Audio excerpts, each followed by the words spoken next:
মানে মেগনিটিউড যেটো আছে তাতো আমি বিফল হইছো যিমান যেটো পৰিমাণৰ পানী আহিছে এটো হ্যান্ডেল কৰিব নোৱাৰো আমি 50% মেঘালয় আহা পানীৰ পৰা সমস্যা হল কালি যেটো পানী আছিল এটো সিল্ট লৈ আহিছে মাটি পানী ৰঙা মানে মাটিৰ পানী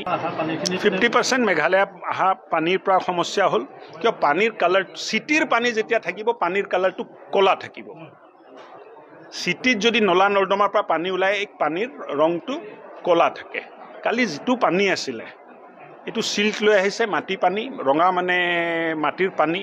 তাত দেখাতে মানে গম পাই যে গুৱাহাটীৰ পানী নহয় বাহিৰৰ পৰা পানী আহিছে মানে মেগনিটিউড যেটো আছে তাতো আমি বিফল হইছো যিমান যেটো পৰিমাণৰ পানী আহিছে এটো হ্যান্ডেল কৰিব নোৱাৰো আমি গুৱাহাটীৰ নলা নৰ্দমাৰ যেটো সিস্টেম আছে এটো এটা ভলিউম কনসিডাৰ কৰিব নোৱাৰা হৈছে 1.5 ঘণ্টাত যদি 136 mm পানী হয় সানমাৰীত 136 mm পানী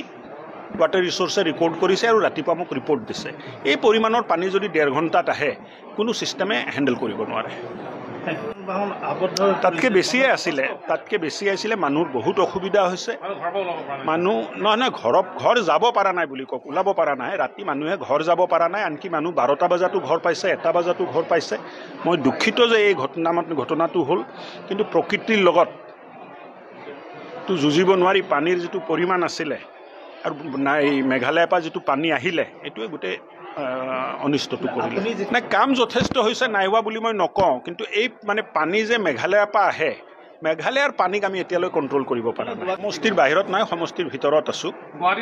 গুৱাহাটীত নাই যোৱাকালি ৰাতি 2টা বজালৈ আমি ৰিভিউ কৰিলো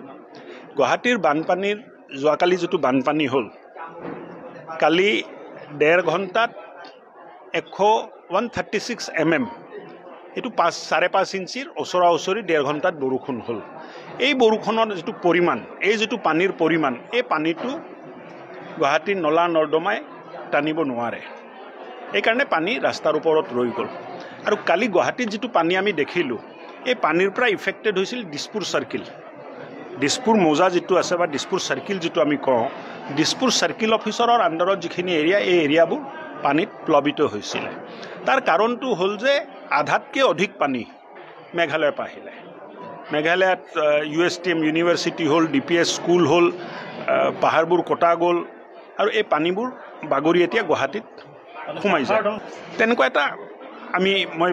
মনজাতিটো মানে একদম খাটাংকেটো ক'ব নোৱাৰিম কিন্তু মোৰ এটো উপলব্ধি যে কালি নেশ্যনেল হাইৱে যিখিনি আমাৰ ইঞ্জিনিয়াৰ আছিলে বা যিখিনি অভিযন্তা আছিলে অফিচাৰ আছিলে তেখেতসকলে ক'লে যে য'ত আমি ব্লক লগাইছিলোঁ পানীটো নেশ্যনেল হাইৱে বাগৰি IS কলোনি সাইডত আহিলে সায়েন্স মিউজিয়ামৰ সাইডত আহিলে তাৰ পৰা গোটে পানীটো বাহিনী আৰু GS ৰোডত বিয়পি গ'ল দীৰ্ঘম্যাদী পৰিকল্পনা লৈছো নাই লোৱা নহয় এই মেঘালয়ৰ পৰা আহা পানীটো সিলচাকু আৰু দীপৰ বিললৈ ডাইভাৰ্ট কৰাৰ এটা পৰিকল্পনা চলি আছে